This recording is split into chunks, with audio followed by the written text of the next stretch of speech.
The Quran says, you are busy piling up, calculating, developing your careers, your money, your occupation, your wealth, until you visit the graves. Think about it.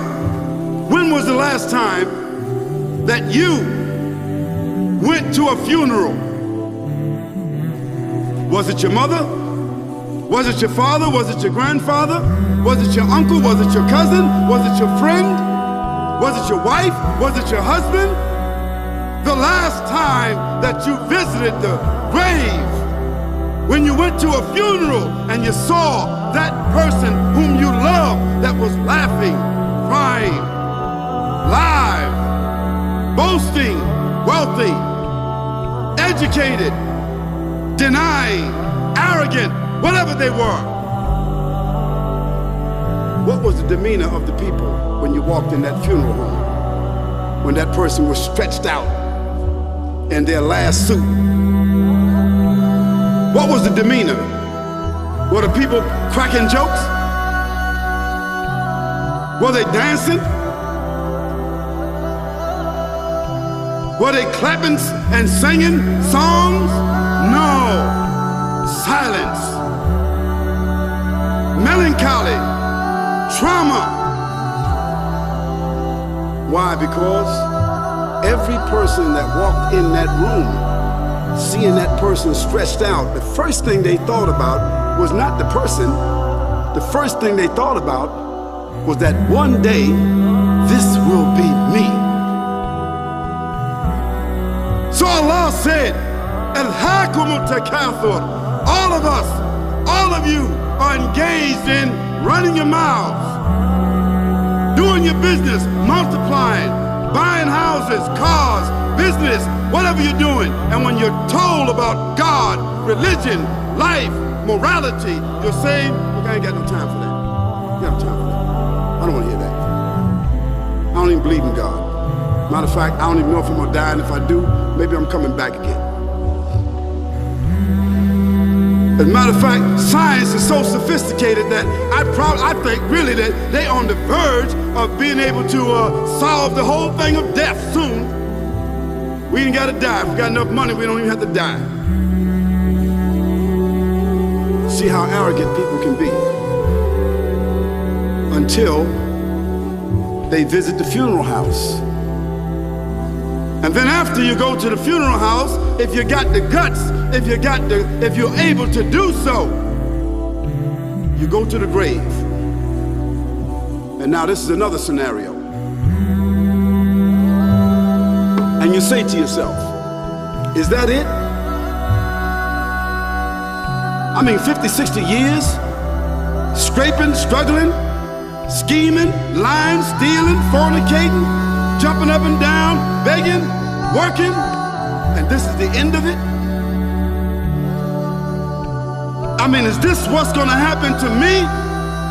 Are they gonna be dropping me into a hole in the ground?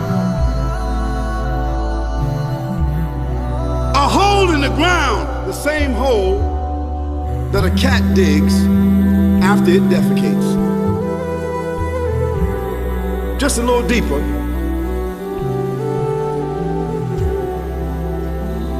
But for the same reason. The cat digs a hole because the cat has dignity. Something that human beings don't seem to have. Instinctively, the cat digs a little hole, covers it up. Humans have got to be taught to do that.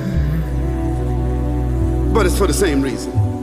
So you and I, we're going into a hole a little deeper than the one the cat dug. And all the people that's crying, pulling out their hair, screaming, almost acting like they falling in the thing with you. They want to just jump in there with you. Not really though, you know, it's all an act. Because ain't nobody really gonna jump in there and stay in there. They don't love you that much.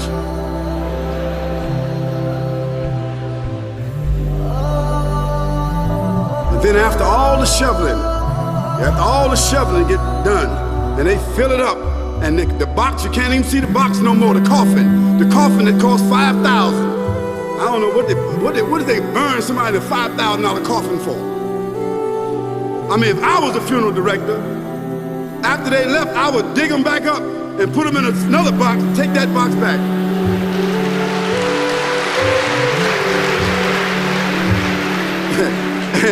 And honestly, I'm telling you, that's what they do.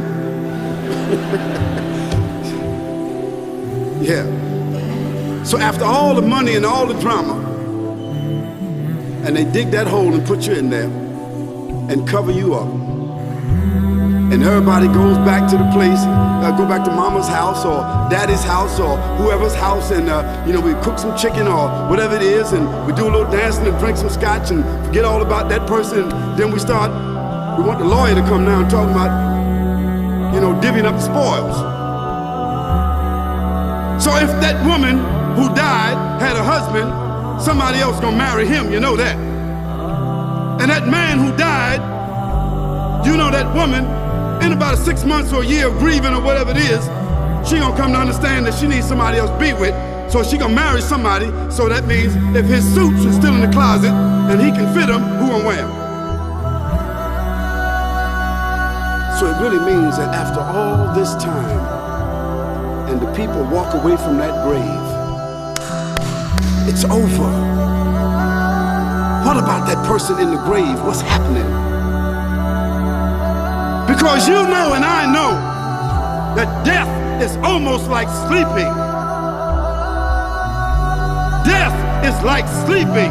Your body is gone. Your body is dead. Your spirit is gone, but your consciousness is there. Yes, brothers and sisters, you and I are going to know when the people put us in that box and put us in the grave. We are going to know. Your spirit is gone. You can't shout. You can't call out. You can't say, "Don't leave me here." But you're going to be hearing and you're going to be seeing, because that's a different kind of consciousness. But you can't move. And in that grave, this is when the real trauma is going to begin.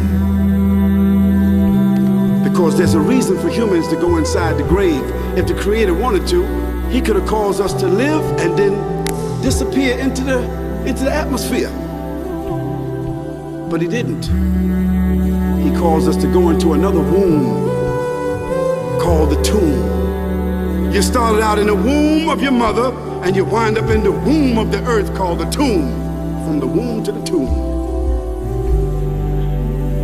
This is the whole trip. And this is what you have to think about. That grave is going to be a place of drama and trauma. A place where you're going to be questioned before you're resurrected. And brothers and sisters, do you think that human beings that have the ability to take a piece of earth, dig it up, irrigate it, put down seeds, plant corn, whatever the case might be. The corn comes up, they harvest the corn. Then after that, what happens? They cut it down, dig it up again, put new seeds in there, and what happens after that? It comes back up again. What happens in the winter? All the leaves fall off the trees and the earth goes dead.